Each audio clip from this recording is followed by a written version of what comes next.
So, when did the 1960s end?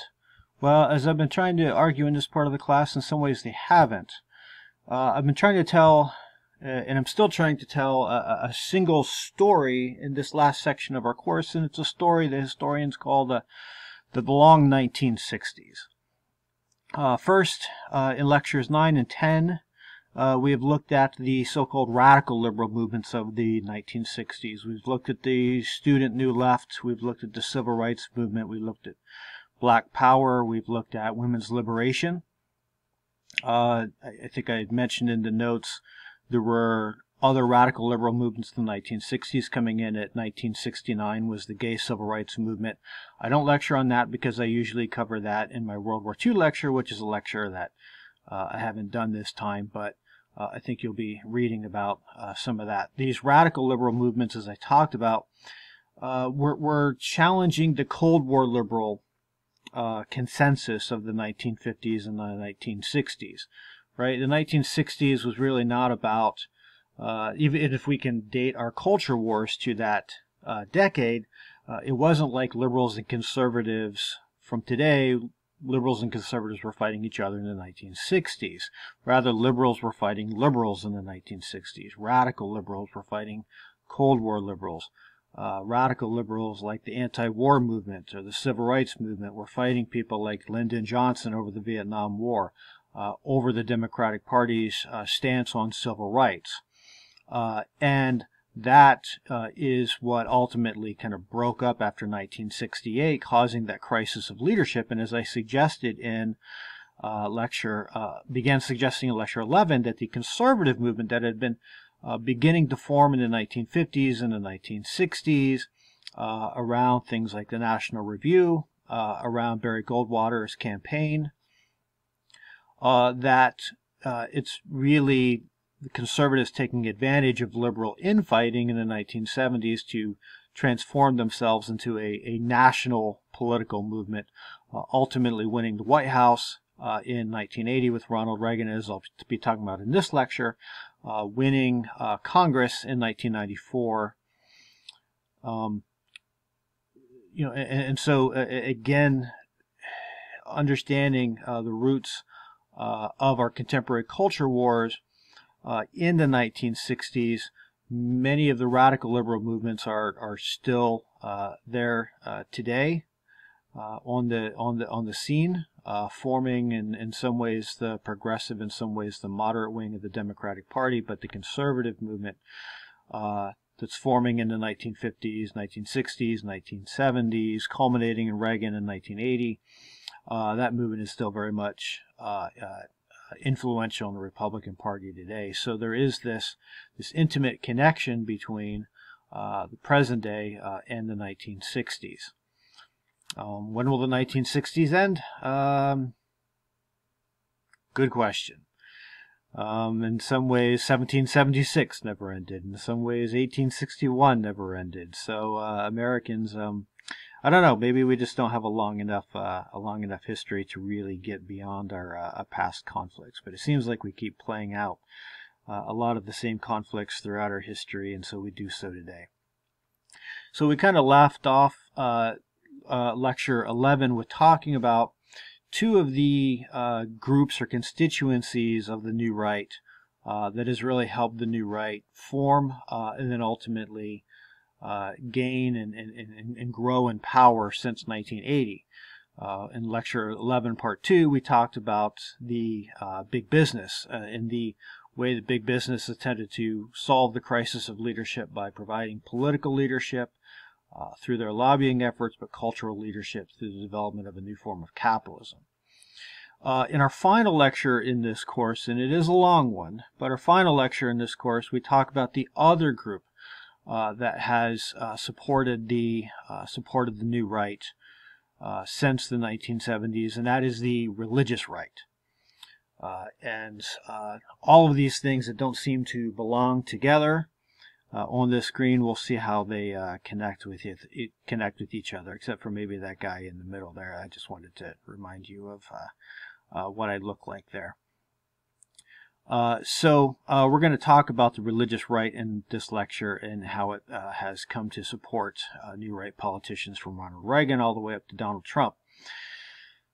To understand the religious right, we need to understand, however, the movement known as the 1950s movement known as the New Evangelicalism. And to understand the New Evangelicalism, I think we need to stop and talk a little bit about this word evangelical and its long history. I think it's important at a school like Spring Arbor University, which claims an evangelical heritage for students to, whether they identify as evangelical or not, to at least understand what evangelical means, its history. So let's offer a short history of American evangelicalism if we can. This word evangel comes from the Latin. Evangel simply means gospel or good news. The Protestant reformers who opposed the Roman Catholic Church in the 1500s, we call them Protestants. They called themselves evangelicals, gospel-only kind of people. And so, in some way, the term evangelical, which students often get confused with evangelists, don't do that. Evangelical, spell it right in your exams. Evangelical and Protestant are in some way synonymous terms. However, in the British and the American tradition, evangelical takes on a more distinctive meaning in the first and second Great Awakenings that you see dated there. What's more distinctive about this, and you can see kind of the definition of evangelical, something evangelicals hold in together with all Protestants around the world is an emphasis on biblical as opposed to papal or episcopal authority, right? It's the Bible only, and the belief is individuals in community can interpret the Bible for themselves. They don't need a special class of priests or a pope to interpret the scripture for them. But where American evangelicalism becomes more distinctive, and this is the influence of the first and great awakenings, these revival movements, is an emphasis on having a conversion experience, a personal relationship with Jesus. If you've ever been asked if you accepted Jesus as your personal Lord and Savior, then this is an emphasis of American evangelicalism running all the way back to these great awakenings. An emphasis on having a conversion experience, being born again, an emphasis on missions at home, missions abroad, trying to encourage conversion experiences in those who have not had them. In many ways, American evangelicalism is just simply Protestant theology with this kind of revival and missions emphasis along with it. After the Civil War, American evangelicalism begins to split into separate camps. And we're not going to talk about the liberal or modernist wing, although I enjoy do that. My research career as a historian has been centered all around studying liberal and modernist theologians. I was raised in a fundamentalist church background. I became a Christian when I was in college, and I kind of decided while I was in college too that I wanted to study Christians who were not like me. So when I went into graduate school, I started studying liberal and modernist theologians. But we're not going to talk about those. We're going to talk about the other wing, the fundamentalist wing, that emerges in years after the Civil War, even though that term fundamentalist would not be coined until the early 1900s, and particularly in 1920. As I suggest there, the fundamentalist modernist controversy would fight it out kind of during these years. What is a fundamentalist? A fundamentalist is an evangelical plus a particular understanding or emphasis on the end times. If you've been brought up in a church that taught that history after Christ's ascension to heaven would get worse and worse and worse, and at some point Christ was going to come back in an event known as the rapture. Christ isn't coming back all the way in the rapture. He's coming like halfway back. He's coming in the clouds. As it says in 1 Thessalonians chapter 4, the dead in Christ, those Christians who had died between the time of Christ's ascension and the rapture, would be caught up is the word that's used there in Thessalonians. It would be caught up, and then all the believers on earth at that time would be raptured up with Jesus too, and they would go back to heaven for about 7 years while the earth experienced this period known as the tribulation. 3.5 years of peace, 3.5 years of you don't want to be around for this. And then ultimately the Armageddon, the fight between Christ and his supporters, and the devil and his supporters would fight it out at Armageddon. Satan would be defeated, and the millennium would begin at that point. This is where we fundamentalists are ultimately evangelicals with a particular reading of the end times. The technical term for a fundamentalist is a premillennial dispensationalist, but you don't need to worry about that. Just know that fundamentalist is evangelical plus this emphasis on the rapture. Now, if you ascribe to this understanding of the end times, this reading of Revelation and Ezekiel and Daniel and these other biblical texts that are key to fundamentalism, what kind of attitude as a Christian are you going to have towards culture?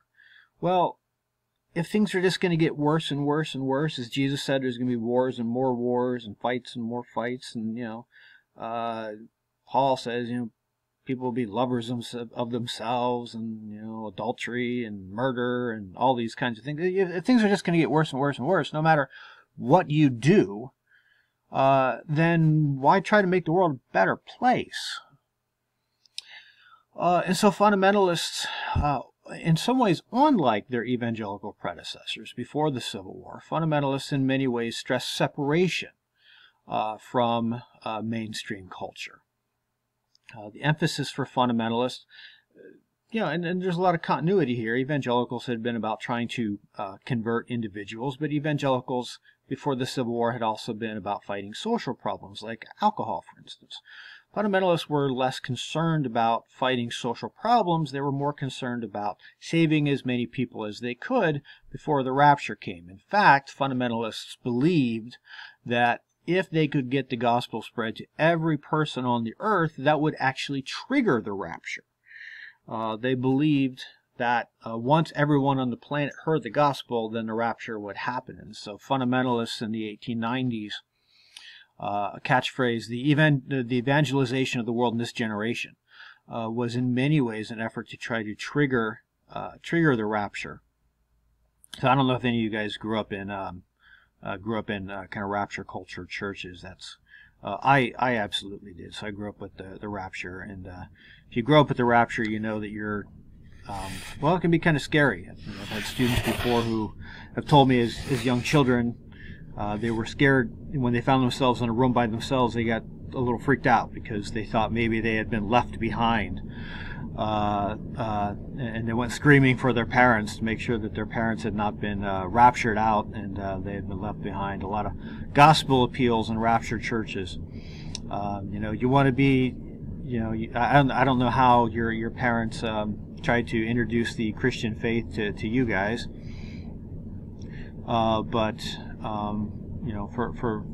for a lot of us who were raised in rapture culture, it was around 4 or 5. Well, you don't want to go to hell, do you? You'll be separated from your parents, and so you'll be tortured and everything. So you want to be saved, right? You want to be born again. But there also was an emphasis on rapture. You don't want to be left behind. You don't want to go through the tribulation, so you better be born again.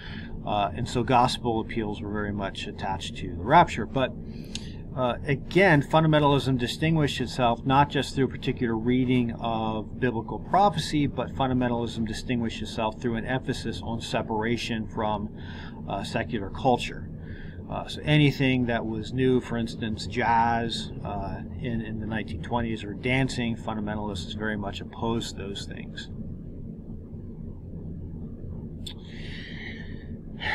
Almost as a generational divide, and this shouldn't surprise us, right? Kids often want to, not necessarily follow in the footsteps of their parents, or at least in all things, and in some ways that comes in religious faith. Kids want to kind of branch out on their own. fundamentalist youth, the 20s, and especially in the 30s and 40s, just began to really. Hi, Mo. It's my cat, if you can hear it. He's jealous for my time. Fundamentalist youth kind of began to question this emphasis on separation for a variety of reasons. Partly because they were tired of not being able to do the things that their friends in schools were doing, and so they were just a little frustrated with being seen as kind of weird, disrespected. But in other ways too, it was because they felt like even fundamentalists were just giving too much of the culture away to whatever you want to call them, the secularists, the humanists, the pagans, the non-Christians, whatever. And so we begin to see around the time of World War II a movement that went by different names. Some initially called this movement post-fundamentalism. In the 1950s, it became known by many as the New Evangelicalism, and by the 1960s, people just called it evangelicalism. And evangelical by 1960 became a way to distinguish yourself from fundamentalists. Understand this generation of new evangelicals of the 40s, 50s, and 60s, theologically, they were pretty in lock still with the fundamentalists. They still believed in, biblical authority over papal authority. They still believed in the necessity of a conversion experience. They still heavily emphasized evangelism and missions. They even still believed they were still even part of rapture culture.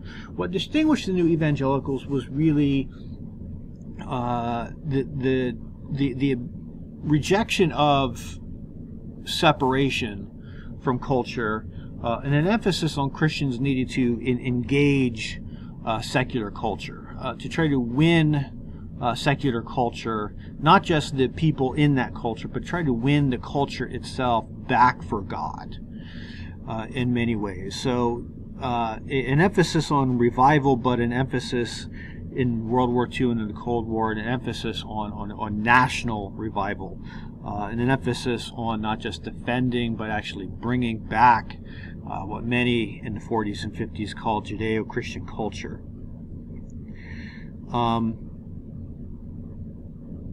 One of the first of these new evangelical movements arising in the 1940s in cities throughout the United States was known as Youth for Christ. Youth for Christ was a revival organization traveling around the country, especially in cities, sponsoring these big urban 10,000-20,000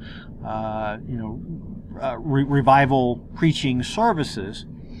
But what distinguished Youth for Christ was a more engaging cultural style. Youth for Christ took the popular music of the time, wrote new songs, applied Christian lyrics to this more contemporary music, engaged in contemporary forms of entertainment, mixed that in with their gospel appeals. So Youth for Christ just signaled a more, again, theologically not that different from previous generations of evangelicals and fundamentalists, but just a different style of wanting to be a part of and to engage and in many ways transform the mainstream culture of that particular time. The reason you should know Youth for Christ is because Youth for Christ is the platform for somebody you probably have heard of before, Billy Graham. Graham was one of these post-fundamentalists. His dad was a revival preacher. Graham was raised to be a revival preacher. But Graham, the North Carolina fundamentalist, like many young fundamentalists, just again, it's really two sides of the same coin. They were tired of feeling disrespected or left behind from mainstream culture. They wanted respect. They wanted to be respected. They want Christianity to be respected. But on the other side, it was a fear that fundamentalists had just abandoned culture to be just run over by all kinds of terrible ideas, ideas that led to the kind of fascism, communism of the 40s, 50s, and 60s. And so trying to win America back for God was in many ways trying to win America away from godless communism. Billy Graham was right there in the mix of it. Graham reflected this new evangelicalism. Yeah, I mean, Graham spoke a gospel message, preached a gospel message that was pretty much in line with what the Great Awakening revivalists of the 1740s and the 1840s had preached. It was pretty much the same message, and you know, he's not even breaking with the fundamentalists. He's preaching rapture. He still reads the end times in the way that they do too. What's different about Graham is a more popular, engaging style. And a heavy emphasis on style. You can see there, you know, Graham's a pretty sharp-looking guy. He literally was trying to make the gospel more attractive. You know, not just through his own personal style and person, but also through these mega revivals that he would begin holding in places like Los Angeles and eventually around the country in the 1950s, but around the world in the 1960s. It was a high-tech, mass media, all-out blitz trying to get the world to decide for Christ. It's the same old evangelicalism in many ways. It's the same old fundamentalism, but with an emphasis on making the gospel more relevant to where America and where the world was at that particular moment. So you probably heard of Graham before. The person in the middle of the screen there is a person you should know, and that's Francis Schaeffer. I know some of you might still, I know some SAU professors still use Francis Schaeffer's writings, so you might have come across him in an art class, for instance. Francis Schaeffer was one of these post-fundamentalists too. Converted in college, ends up in fundamentalist circles, although he's not a rapture guy, but still an emphasis on separation from culture and a strong kind of anti-liberal theology that was typical of fundamentalism too. Schaeffer goes to, after World War II, Schaeffer goes to Europe in an effort to combat liberal theology and liberal Christianity there, try to bring revival to Europe. And Schaeffer in the Swiss Alps in the 1950s, what he finds in trying to fight liberal theology is that his own Christianity, his own theology seems so weak and unearthly itself. Schaeffer goes through, as he admits, a spiritual crisis. What are we doing here? What am I in this for? What is Christianity, right? I'm here preaching that, hey, you should be born again so you can go to heaven when you die. Well, shouldn't Christianity make a difference in the world here and now? The first product of Schaeffer's spiritual crisis, he wrote a book called True Spirituality, where he emphasizes that spirituality is not just kind of living in the world hereafter, but spirituality should make a difference in people's lives right here, right now. And from that emphasis on Christianity making a difference here and now, Schaeffer really comes to align himself with Graham and the new evangelicals who are trying to stress the relevance of the Christian faith, and particularly of the evangelical Christian faith, trying to stress the relevance of that for the here and now. Schaeffer begins, even more so than Graham, Schaeffer calls for an end to Christian separation from culture, and instead a Christian strategic engagement with culture.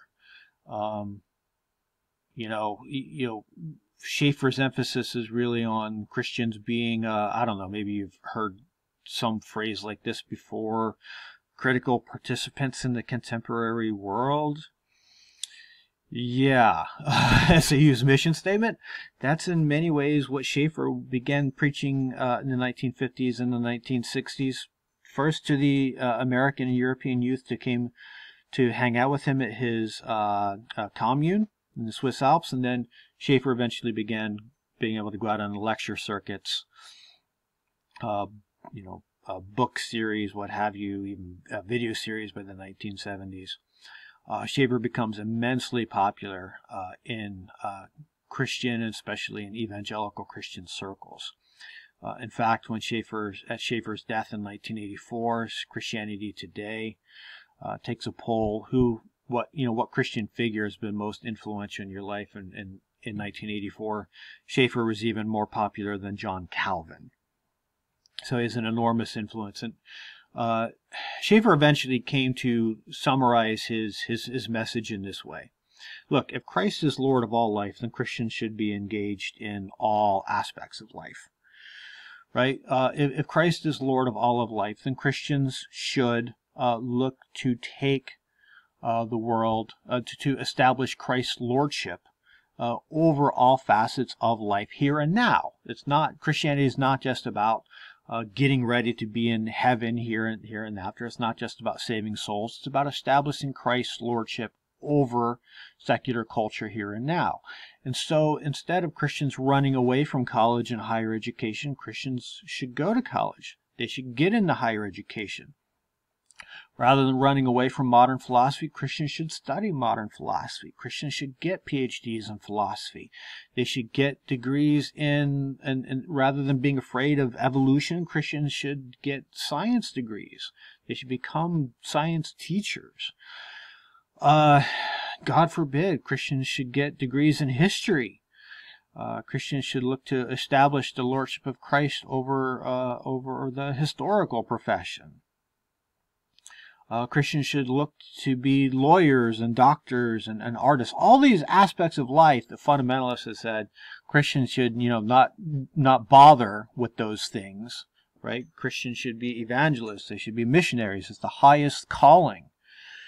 Schaeffer is there saying, no, we need Christians in all the different professions, social work, education, nursing, law, politics. Christians should be in all of these fields. Evangelizing? Sure. Doing missions work? Sure. But looking to redeem the culture too. Looking to develop, to find the Christian approach to nursing, the Christian law, the Christian philosophy, the Christian history. So Schaeffer has a tremendous influence on a generation of young Christian fundamentalists, bringing them into the new evangelical movement, but also bringing them into, in some ways, the mainstream of American intellectual and cultural life. I stress Schaeffer. I should just say that my own intellectual and spiritual lineage very much run through Francis Schaeffer. I discovered Schaeffer well after his death in the early 1990s. Shortly after I became a Christian, I came across one of Schaeffer's books, and here I found a Christian who was writing about philosophy and writing about history and art, and that's just not the Christianity I grew up in. The Christianity I grew up in had no time for anything like that. It was all about evangelism. It was all about missions. And so to find, as a college student, newly Christian, to find a fellow Christian who said that the study of history and philosophy and literature and what have you was a way to serve God, had a tremendous influence on me. And so I was a Schaeffer convert. I wrote philosophy papers and quoted Schaeffer and all these things, and but I also kind of reflect then the turn on Schaeffer that many academics went through too. Many, Schaeffer in the 60s and 70s influenced many young conservative Christians to go to college to get degrees in philosophy and history. And when they did, when they got into studying philosophy, what they came to realize pretty shortly on is Schaeffer didn't know what he was talking about when he wrote on philosophy. He didn't really know what he was talking about when he got into history. And there's a good reason for that. Schaeffer wasn't a philosopher. He wasn't, despite what his book publisher said, he wasn't a great philosopher. He wasn't a great historian. He wasn't a great art critic. he was an evangelist. He used all these different fields to try to promote the gospel, to try to promote Christ's lordship. But at the end of the day, Schaeffer really was not that well versed in any of these particular fields. And so as his followers became specialists in these different fields, they ultimately turned on Schaeffer and talked about all that he had gotten wrong. It's kind of cruel, right, for the disciple to turn on the master, but it's not at all uncommon either. And that was me, right? I was the disciple of Schaeffer probably as a sophomore in college, but by the time I was a senior in college writing my honors thesis, which was a biography of Francis Schaeffer, I had turned on him pretty significantly. I wish that my current self could go back to that, to that 25-year-old self and say, hey, be nice to Schaeffer, right? He never said he was a philosopher or a historian. He was an evangelist, so be kinder to him. But we can't necessarily do that. But so I have this kind of love-hate relationship with Francis Schaeffer. In many ways, I owe my career and faith to him in many ways. But on the other hand, too, I think Schaeffer did as much harm as he did good to the conservative Christian cause in the United States. So Schaeffer was another significant figure. To kind of sum up, this new evangelicalism was very much like the evangelicalism of the 19th century. It was in many ways like the fundamentalism of the early 20th century. The emphasis was really on taking a different attitude towards culture. Rather than separating from culture, the new evangelicals were all about engaging culture with an emphasis on trying to convert not just the individuals in the culture, but trying to convert the culture itself, or at least using the culture to as they saw it, reestablish the authority of the Christian faith, and particularly the Bible, and respect for the Christian faith and respect for the Bible in American life. To bring America back to God, so to speak, right? Rather than to bring Americans back to God, to bring America itself back to God. In many ways, the first mass demonstration, right? And this kind of parallels the New Right that we talked about. And in the 1950s, the New Right was, in many ways, an egghead, elite kind of movement, as the ideas of the New Right were establishing themselves around people like Russell Kirk and William F. Buckley Jr. That's in some ways what's going on in the 1950s too, with people like Graham and Schaeffer. But we saw, just as we saw the New Right become a mass movement in the 1960s around the Goldwater campaign. In many ways, the new evangelical movement becomes a mass movement in the 1960s around the so-called Jesus movement.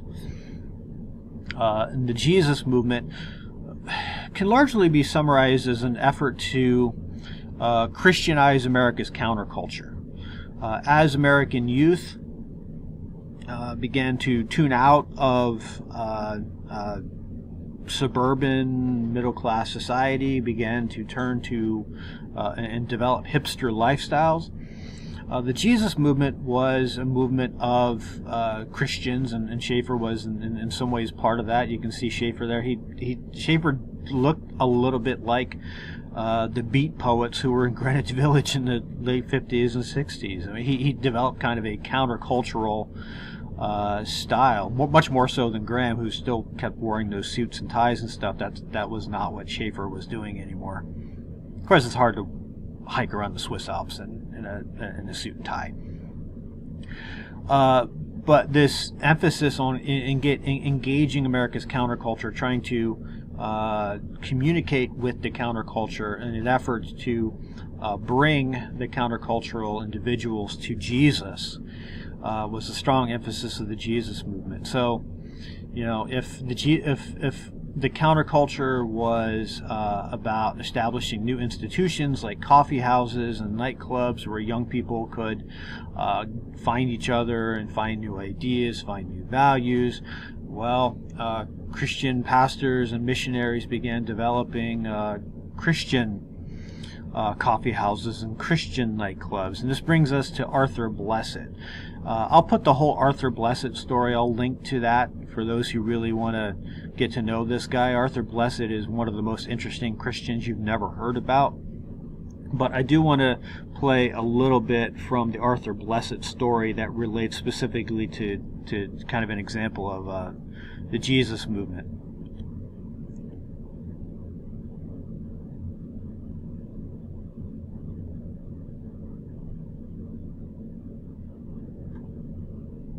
And that God cares for us. They saw it in a new way. Sorry, an ad's going to pop on here. I apologize. Please don't hurt me. Wouldn't be alive today. This I know. Skip ahead here a little bit.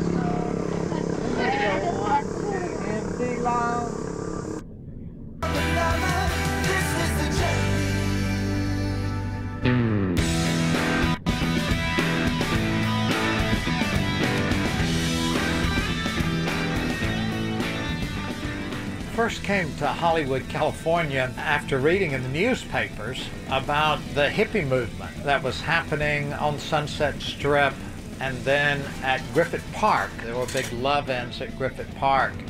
And there I showed up at Griffith Park with my flat-top haircut and a suit and a tie.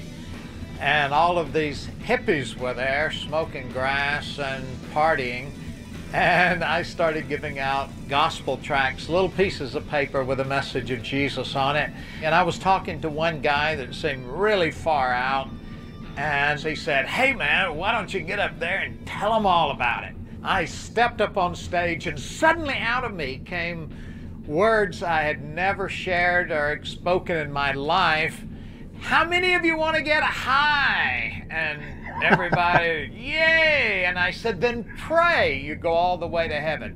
"How many of you want to get loaded?" And everybody cheered. And I said, "Then load up on a little Matthew, Mark, Luke, and John." And it changed my life. Down Sunset Strip in Hollywood, California, anytime, day or night, and find his place. His place is the home of the minister of Sunset Strip, and he's inviting you to visit with just in time. And some very special people. A former biker chick, a bike club president, a convict, and a prostitute in his place. Here's Arthur Blessitt. We welcome you to his place here on Sunset Boulevard. We know that you're going to enjoy the testimonies that are going to be shared here around the table. His place is kind of halfway between a church and a nightclub. That's kind of a weird place to be. I began full-time walking the streets of Sunset, going into the nightclubs that would let me in, and finally Bill Gazzari let me have what he called Arthur Blessitt Gospels at Gazzari's nightclub on Sunset Strip. And from there, with Andre Crouch and Jimmy Owens singers, we were packing that place and sharing Jesus. What brought you here to Sunset Strip? Well, about 8 months ago, I was really deeply lost in sin and prostitution, drug addiction, just about anything you could name that was underhanded, I was into it. Well, I was walking down Hollywood Boulevard, and one of the Jesus freaks from his place came up to me and started rapping to me and showed me a tract and invited me over to his place, and we hitchhiked on over there, and I got the Lord.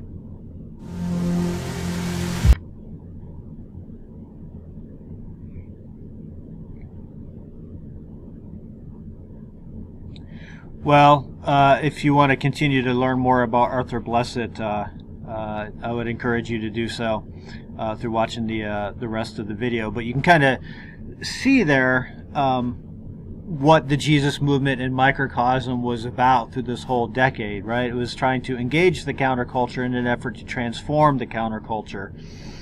And it was successful in a lot of different ways. Probably the greatest success the Jesus movement had was in the area of music. At a time in which a lot of pastors were saying, you know, rock and roll music's a new thing. A lot of pastors were saying, hey, rock and roll music, your kids can't listen to that. That's the devil's music. A lot of pastors said communists were promoting rock music in America in order to weaken America's youth. A lot of Christians who were against integration hated rock and roll because rock and roll was an integrated art form and combined, white and white. It was they were interracial concerts, right? So a lot of Christians set themselves against rock music. The Jesus movement distinguished itself by saying no, rock, contemporary forms of music, rock music, a lot of it folk music too, in the 60s, could be used to promote the gospel and to win American culture back to God through this particular art form. And so what would eventually become known as Christian contemporary music, it is in many ways rooted in Jesus movement artists like Keith Green, Larry Norman, who we will talk about in the second part of this lecture.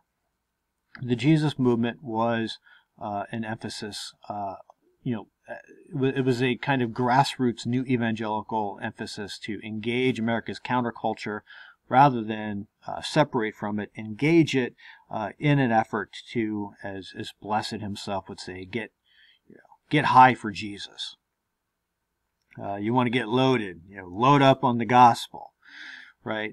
All of these trying to engage the language and values and concerns of America's counterculture and to win that counterculture back for God.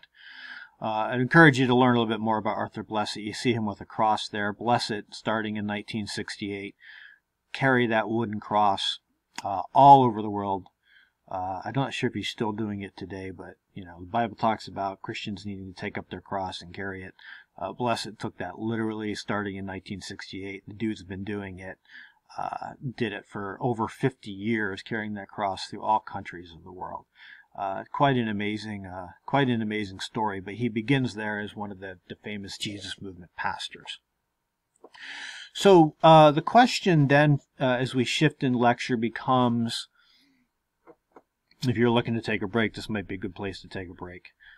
Come back to where did this new evangelicalism end up politically, right? If it's true, the new evangelicals were, rather than separate from culture, engage culture, well, what does that look like in terms of a political movement?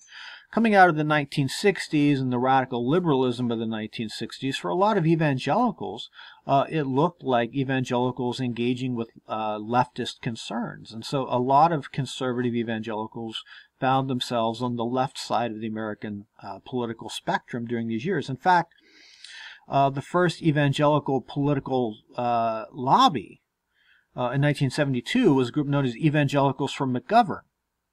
You probably never heard of McGovern before. George McGovern ran for president in 1972.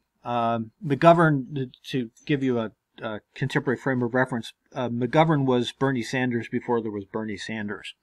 Okay, he was the most, before Bernie Sanders, McGovern was the most liberal progressive candidate to ever run for president, and he ends up being crushed by Richard Nixon.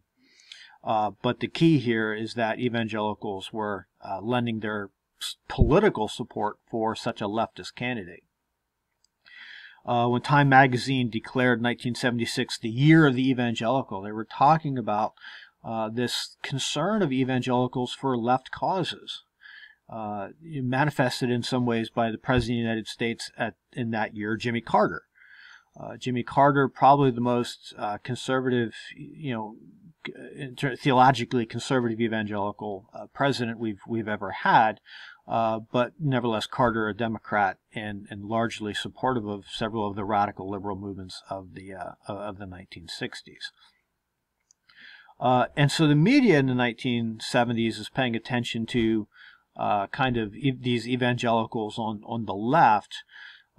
What's actually happening, though, is at the grassroots, the religious right is really forming during these years. And there's a lot of different ways at the grassroots that conservative evangelicals, a lot of different causes that are bringing them in politically.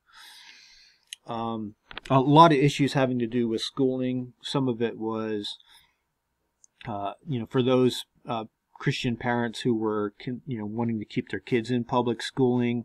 There were fight over textbooks that taught evolution. In term a major strike in 1974 over this issue of teaching evolution in public schools. Opposition to busing. In an effort to try to integrate schools, Christians came out against trying to integrate schools through busing.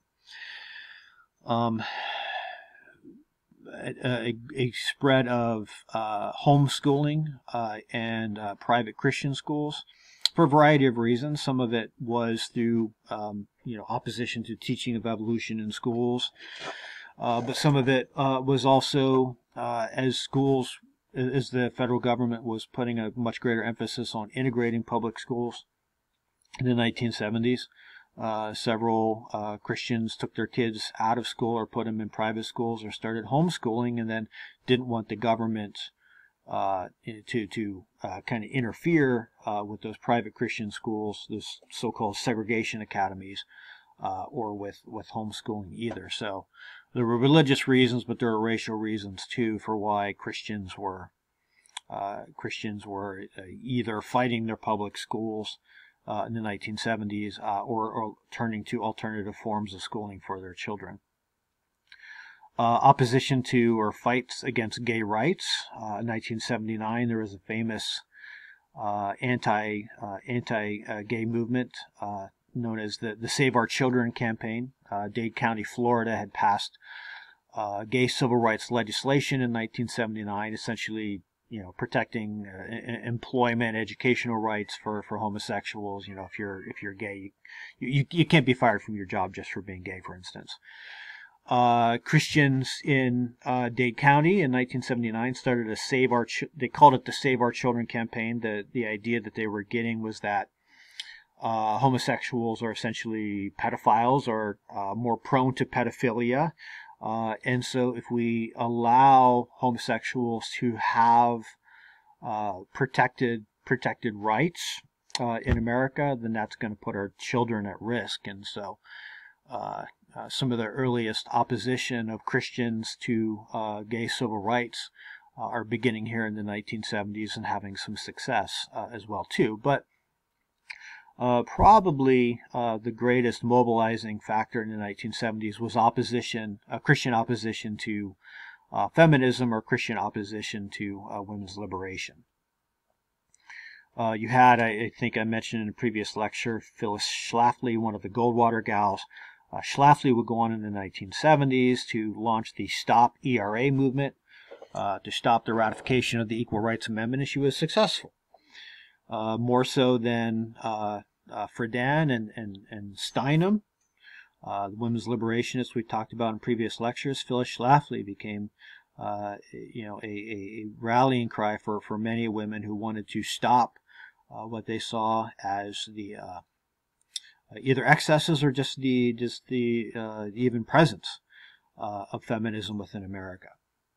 And I want to park in this a little bit, because if you have a Hulu or account, or if you can get your password, I guess, from your friend who does have a Hulu account, there's a new series on Hulu called Miss America, and it's Cate Blanchett, and she's playing Phyllis Schlafly.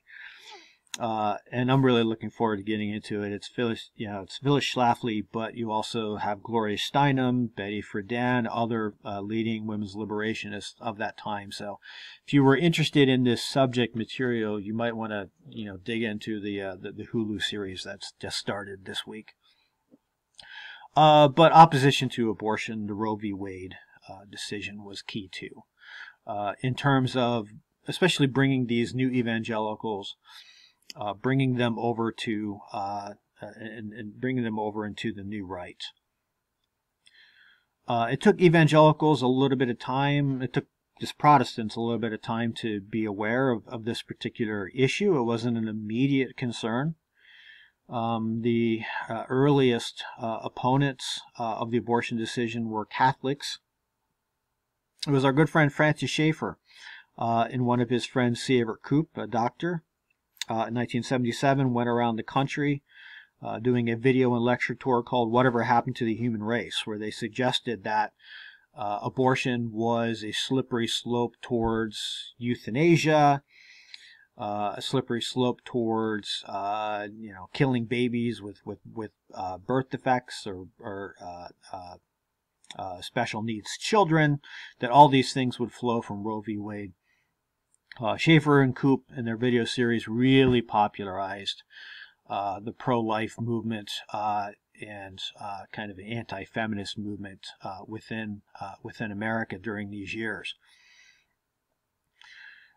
So all this is to say is that politically, the 1970s were critical for developing these evangelical identities. Yes, there is an evangelical left that has formed out of the 1960s, but in opposition to the 1960s and to the radical liberal movements of the 1960s, we see at the grassroots, many Christians who are engaging in different grassroots anti-radical liberal movements, should I say, such as anti-gay rights, anti-public schools, but also anti-feminism as well too. So in some ways this is a long time, the religious right is a long time in forming. In some ways this happened very quickly. One of the persons who would be critical for kind of mobilizing this kind of grassroots Christian anti-liberalism, Christian political conservatism would be the Virginia televangelist Jerry Falwell. Falwell had never really made the turn to the new evangelicalism. He remained a fundamentalist. But Falwell became good friends with Schaefer during these years. Schaefer encouraged Falwell to use his money, used his celebrity to get engaged in politics, to try to get Christians together around opposition to abortion and these other issues, to kind of launch a more national crusade, if you will.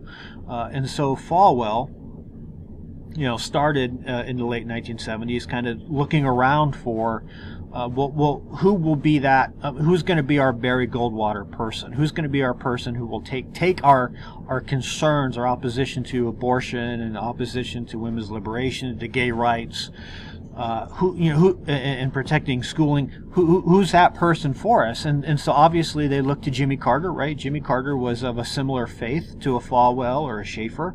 They went to Jimmy Carter, they met with Jimmy Carter and said, look, here's our concerns. Will you support us? And Carter said, look, I share your theology, I share your concern for Christian America, but no. That's not where Carter was at. That's not where the Democratic Party was heading at that particular point.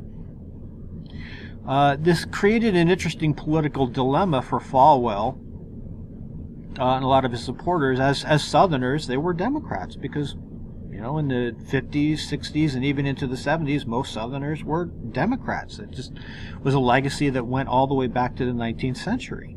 But here they find themselves going to a Democratic president who they thought would, because he shared a similar faith, would share their values as well too, and that's not where Carter was at, and the Democratic Party itself was beginning to realign behind support for the radical liberal movements, but especially support for women's liberation.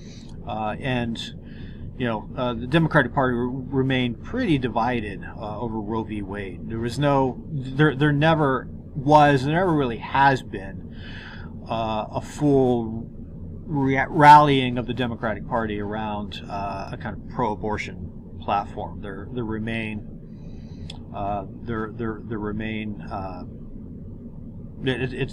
the party remains kind of diverse on that particular issue, but it especially was in the late 70s. But Carter did seem to signal that the Democratic Party would be the party of women's liberation. And so what were Falwell and other conservative Christians who were members of the Democratic Party, what were they to do? Well, along comes our good friend Ronald Reagan. Ronald Reagan, the Republican, who says, and Republicans have been trying to do this during the 1970s in different ways. Republicans have been trying to court Democrats, particularly Southern Democrats, away from the Democratic Party and behind the Republican Party. And Ronald Reagan stands there in 1978, 1979. He goes before a group of pastors in Texas in 1979 when Reagan's running for the president. Reagan says famously, "You can't endorse me, but I endorse you," right? I mean, churches aren't allowed to, officially endorse candidates because they're tax exempt. But Reagan says, "I endorse you guys." The concerns that you're espousing, particularly the anti-abortion concern, I'm with you guys. Reagan establishes himself as the Christian nationalist candidate. You put me in office, and I'm going to stand for bringing America back for God, and I'm even going to take a strong stand against abortion. And so with Reagan, you might wonder, many of them might have been raised in a household where the belief was, if you're a Christian, you vote Republican. Well, that has a history. That hasn't always been. Where did that begin? In many ways, that began in 1979 with the alliance behind Falwell and his religious right movement and Ronald Reagan. That is where that idea that if you're a good evangelical Christian, you vote Republican, that is a political identity and alliance that began to form here in 1979. So really, to lend support to Ronald Reagan's campaign, Falwell will launch a political organization in 1979 known as the Moral Majority, kind of playing off the idea of Nixon's silent majority. Falwell's trying to suggest, look, the majority of Americans really are behind Christian values. The majority of Americans really are against abortion. They really are against what Falwell called secular humanism. They really are against the teaching of evolution. They really are against gay rights. And we just need to organize the majority of Americans and do so around support for Ronald Reagan. And so Falwell begins this voter mobilization organization, the Moral Majority, there in 1979. And the Moral Majority would, in some ways, work at the grassroots. One of the things that Moral Majority did was publish voter guides, and they would send millions of these voter guides throughout churches that would list the different candidates. This all started in 1980, but would continue well after that time. So here's Ronald Reagan, here's Jimmy Carter. How does Reagan stand on the Roe v. Wade? How does Reagan stand on teaching of evolution in schools? How does Reagan stand on gay rights? How does Carter stand on these things? And these voter education guides were, well, they were an attempt to educate voters, but for Moral Majority along a particular line of garnering support for particular candidates, right? If you're a Christian, these are the issues you should be concerned about. If you're a Christian, you should be concerned about, public school funding and abortion. And here's the candidate you should vote for. So in some ways, Moral Majority is a grassroots organization. In other ways, Moral Majority was very much a top-down organization. Falwell believed, in some ways, the way that Martin Luther King Jr. had believed, that if he brings national attention, a national spotlight, if he gets on TV, that this is going to advance his cause. And so Falwell looked to get on CNN as often as he possibly could. He looked to create media spectacles. Where this strategy worked for the civil rights movement, it did not work for Falwell and the religious right. Falwell became more of a laughingstock during these years. You can see Falwell up in the right corner there. He looks like the corpse of Jerry Falwell. Here's what Falwell's actually doing. He had said on his televangelist show, if supporters raised enough particular money, Falwell would go down this water slide at one of his Christian amusement parks. They raised enough money, so that's Falwell going down a water slide there. Less entertaining, more silly. And that's how many people felt about the Moral Majority. In the same way that a lot of Americans rejected Goldwater as extreme, if not silly. In 1964, many of Americans were rejecting Falwell in the moral majority during these years. In fact, in 1988, Falwell and moral majority actually had to close its doors through lack of support. And many people thought, in the same way they thought about the Goldwater campaign. Oh, this religious right thing, well, that was interesting, but it was silly and now it's gone. Religious right is dead. Lending credence to that belief, another Virginia televangelist, Pat Robertson. In 1988, Robertson had actually run for president of the United States in 1988. Belief, some was, for Christians to really win back America for God, they can't rely upon either of the two political parties. We need a Christian political party in the same way that the Black Power movement has said, we needed an all-black political party. Christians are in the 1980s saying we need a Christian political party. And so Robertson threw his name in the ring to run for president of the United States. Robertson, interestingly, even won the Iowa primaries, proving that anyone can win the anyone can win the Iowa primary. I might put my cat Mo up for the Iowa primary in 2024. I think he has a good chance of winning. I'm sorry for anyone from Iowa, but it's true. You guys are crazy over there. But Robertson only wins there, and then he's soundly defeated after that. Reagan's vice president, George W. Bush, who we've talked about before, who was courting Christian voters too. More Christians end up going along with George W. Bush, right? Out of that logic, well, if you don't vote Republican or Democrat, you vote third party, you're throwing your vote away. And so support quickly arose for Pat Robertson, again lending credence to this idea of, Christians in politics, that's interesting, but it's over, it's done.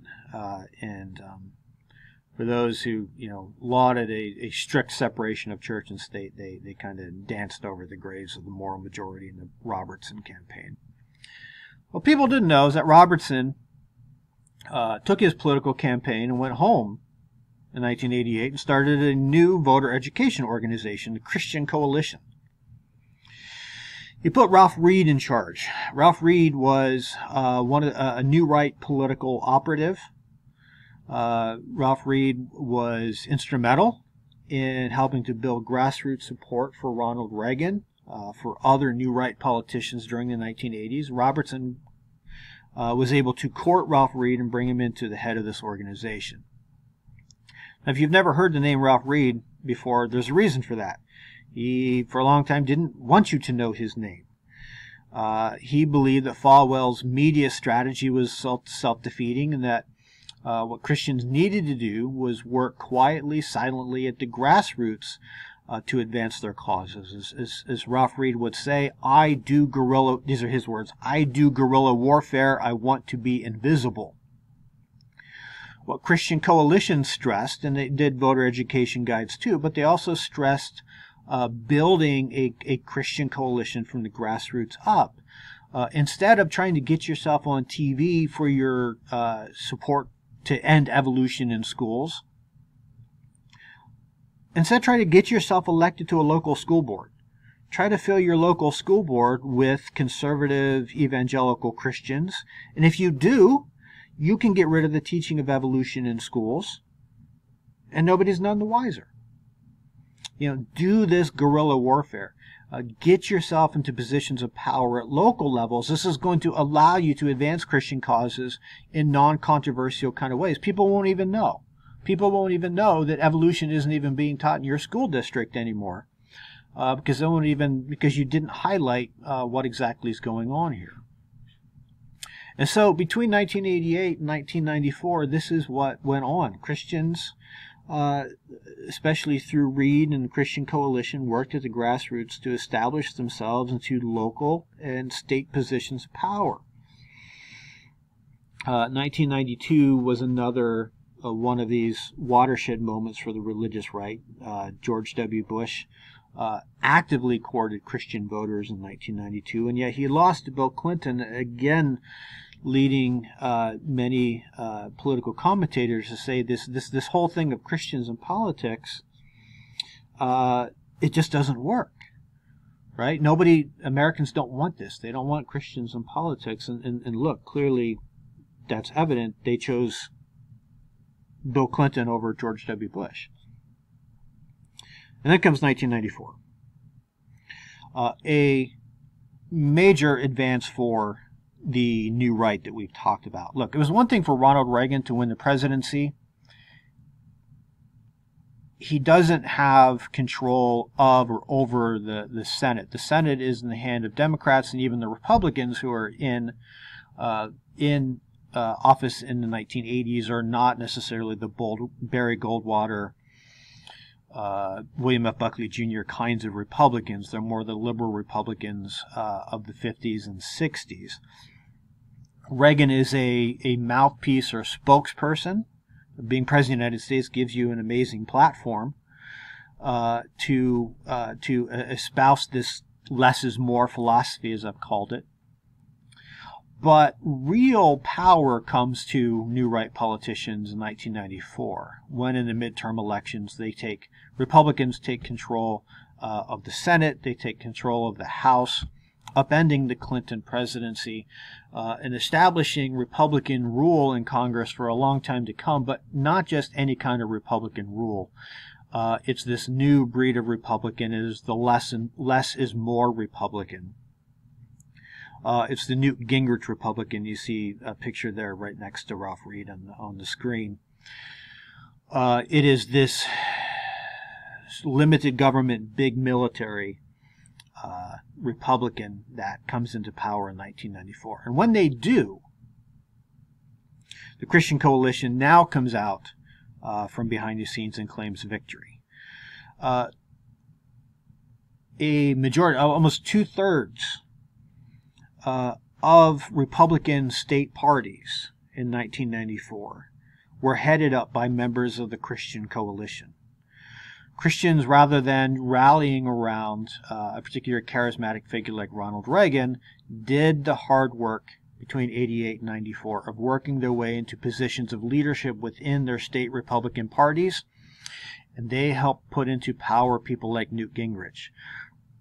People who espoused a less is more philosophy, but people who also stood for the Christian politics of the former moral majority in the Christian Coalition.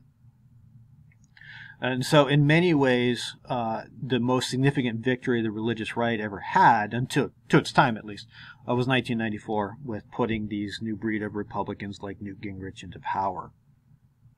Gingrich would go on to offer his contract for America, which would combine a less is more, dismantling the welfare state, dismantling regulation, cutting taxes, combining that with a concern for family values, which family values meant opposition to abortion and homosexuality during those years.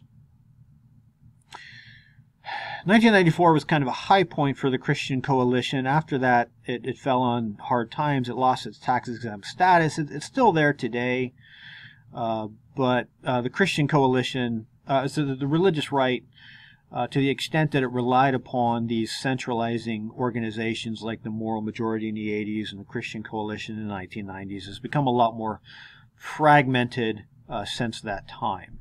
Oh, there's the Jesus Movement. Keith Green in the middle there.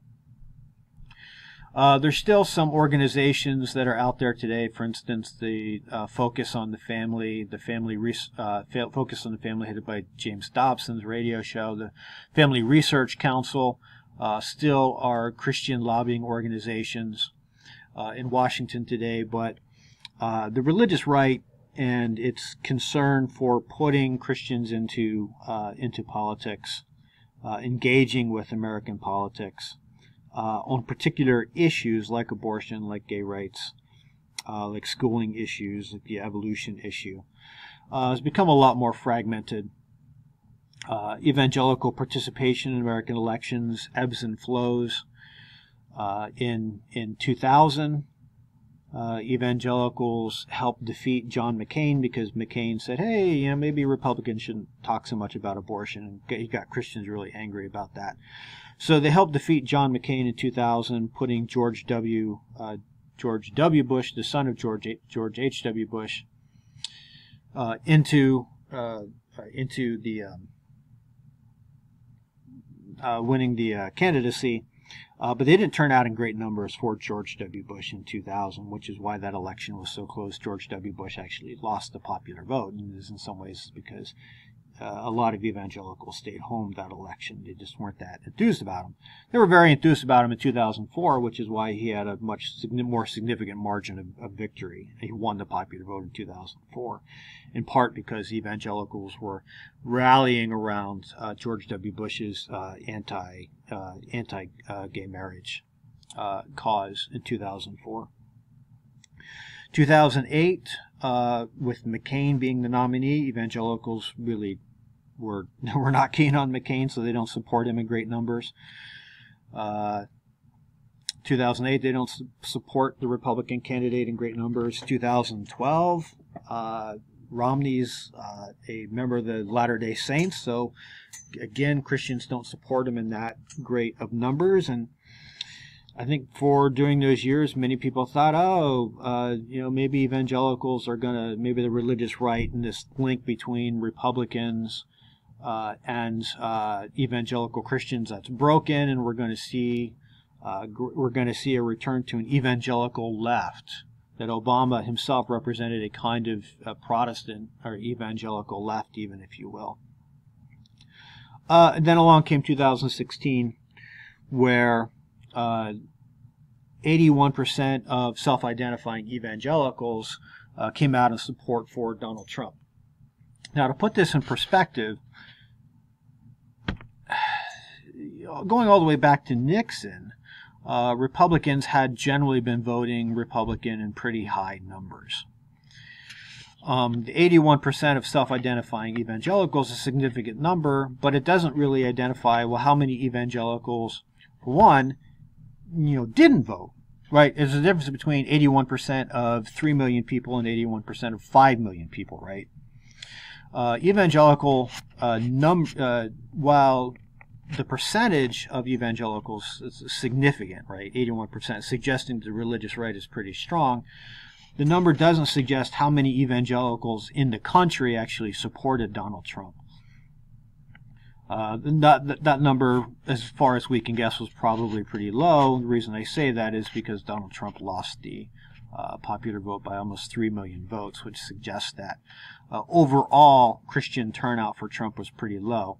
Even among those who did turn out for Donald Trump, as some of my friends have said, there's a difference between a Trump voter and a Trump supporter. Right? A lot of people voted for Donald Trump who did not support Donald Trump. They did it because they don't like liberals. They don't like liberal values, particularly don't like abortion. I think what you're going to see in 2020 is, from all indications, is that evangelical, just like happened in 2000, 2004, right? 2000, evangelicals were pretty sour on George W. Bush. They don't come out for him that great. 2004, they come out in huge numbers for George W. Bush. Same thing's going to happen here in 2020 as well, too.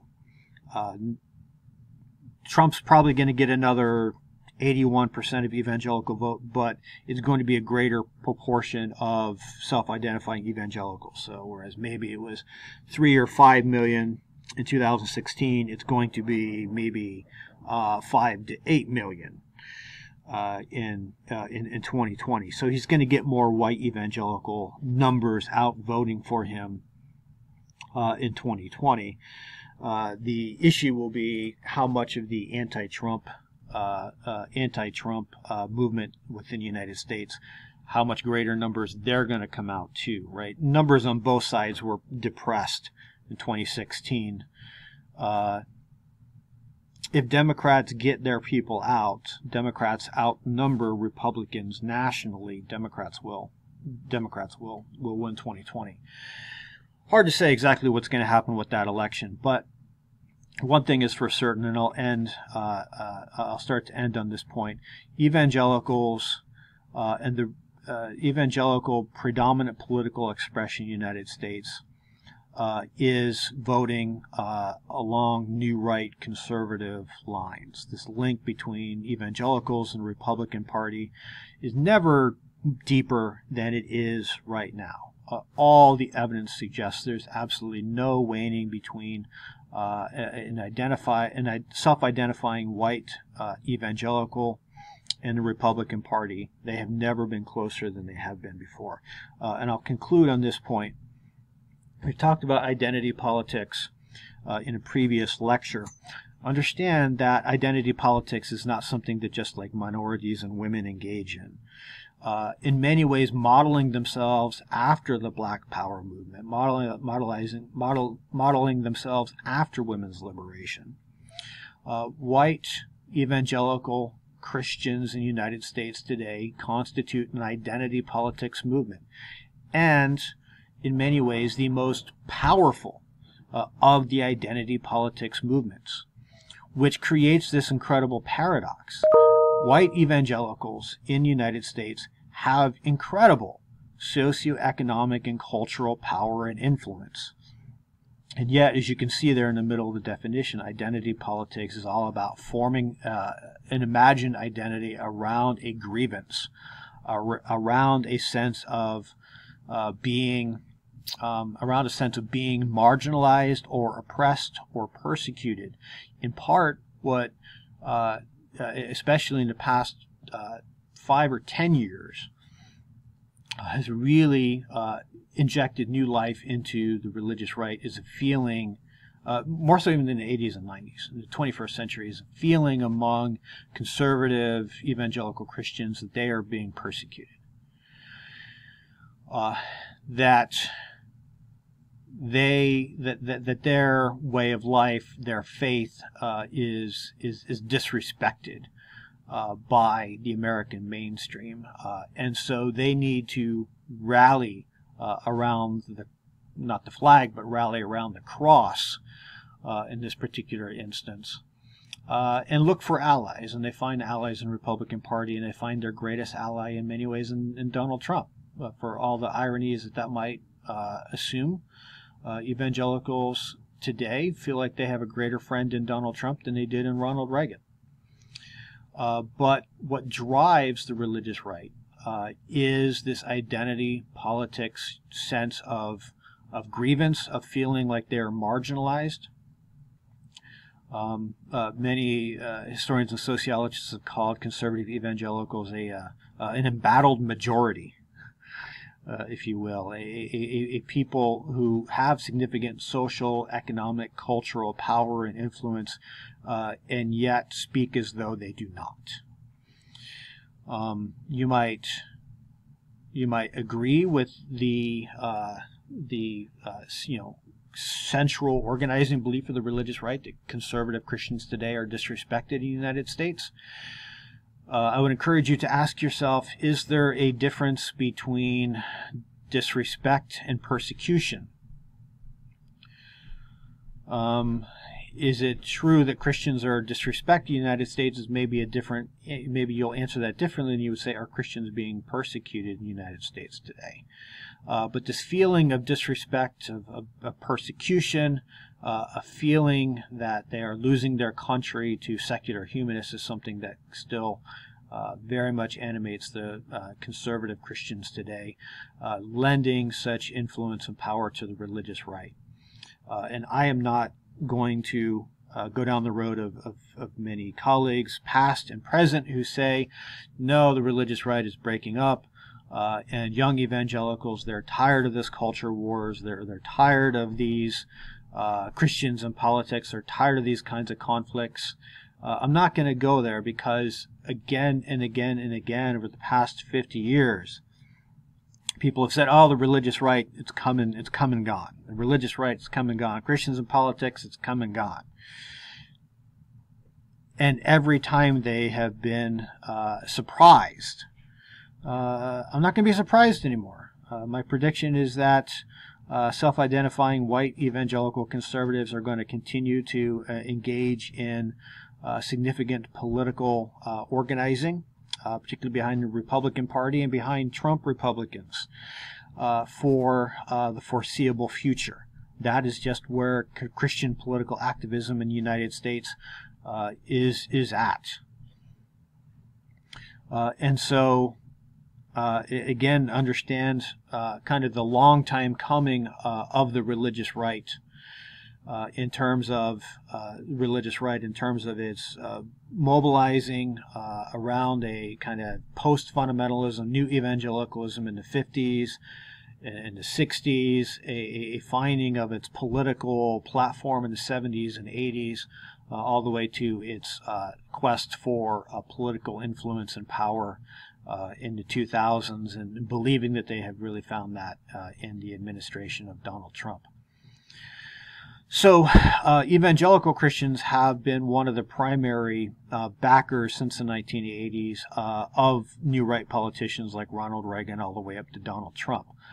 But the religious right has influenced America more than just through political processes, also through cultural processes.